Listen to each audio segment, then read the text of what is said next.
The nutrition component of the challenge is we try to make as simple as possible. There's so much science in nutrition that we would be lying if we said that we fully understood it. Right? There's a lot more to learn in terms of nutrition.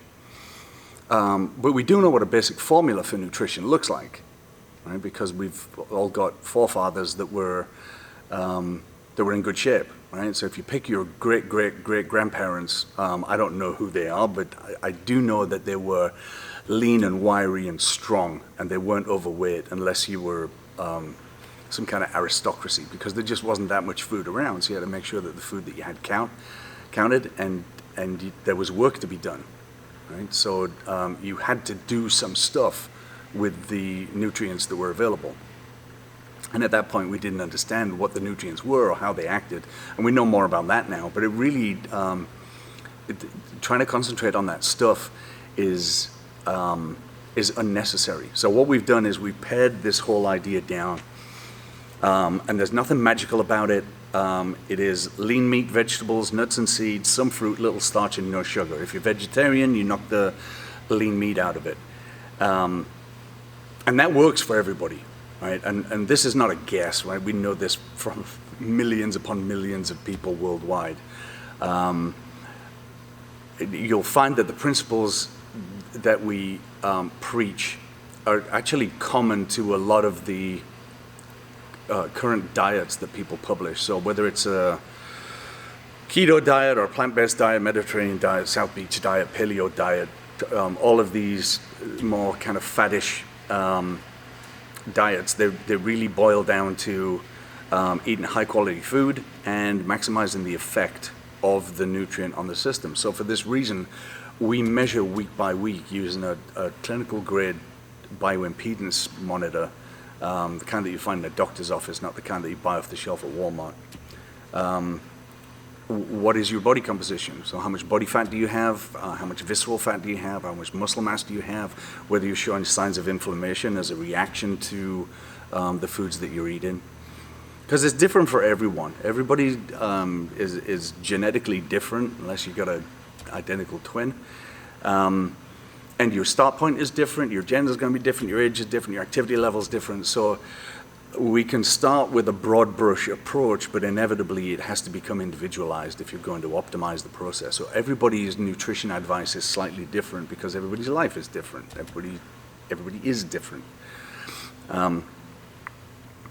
So in order to get a baseline, we give you a macronutrient prescription, which is a fancy way of saying we're going to tell you how much and what to eat.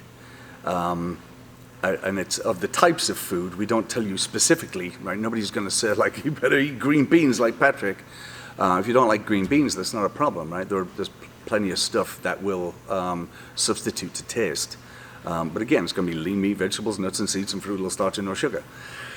And we want you eating the right amount, which means that you're not overeating and you're eating sufficient. We are going to work on eliminating hunger because you're eating the right amount. You should not be uncomfortably hungry at any point during the day.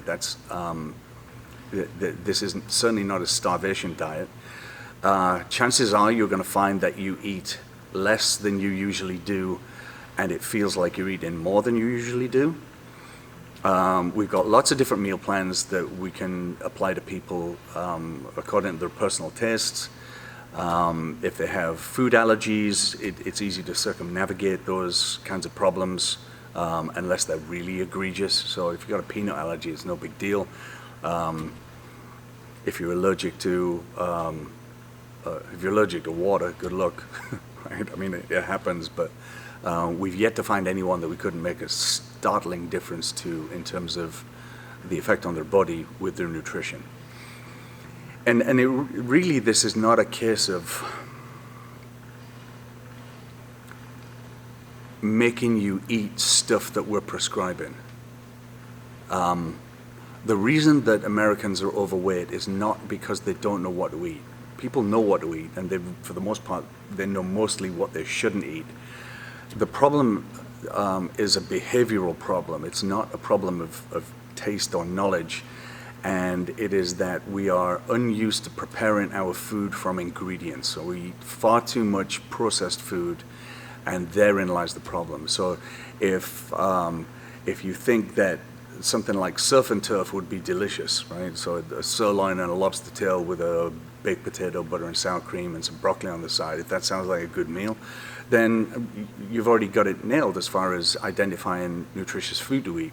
The question is, how do I make that available at the incidence of your hunger, right? So in order to have that food available for you to eat, I had to have the culinary skills and the ingredients and some preparatory space and tools in order to make that happen. Those ingredients came from some kind of supplier like a grocery. So I had to go to a grocery, which is a logistical problem, and that I had some intent when I went in. So I needed a plan, recipe is what we call it in nutrition, and I had to have some intent. So that recipe requires ingredients, and those ingredients would be formed on a list. And in order to do all of that, the plan had to be pre-considered in order to give the rest of that process some time to be executed. And so the problem for Americans being overweight is not one of knowledge. It's usually not one of availability. It is that the behavior of planning meals, solving the logistical problems, and preparing the food is largely the issue that is causing us to get poor results in terms of body composition. And then when you throw in exercise and sleep and all of the stresses of the day and the timing of those foods, then yeah, we got a lot to talk about. But it's much easier for people to just come armed with one question: what do you want me to eat today, coach? Right? And if we can solve that problem, that makes it simpler. And then by doing that stuff regularly, people will get into the habit of being able to prepare their own food. Now we've got options as well for people who just don't have time. Now, people who have that little time usually is because they're making money with the time that they have available. So if you ain't got the time and you've got more money, then we've partnered with BeFit Meals, and BeFit makes us meals available with a macro prescription that they've published to us, so we know what you're eating. You just got to go buy the stuff and then stick it in the microwave. And you'll have a fantastic, nutritious meal, which I will instantly be aware of the nutritional content. And then we've just got to figure out what meals you're eating, when you're eating them, and what do we put around that in terms of snacks and supplementary nutrition to make sure that you're going to get the result you want. It's pretty simple once you get into it, much like brushing your teeth. It's just, you got to get the habit. It takes a little bit of learning.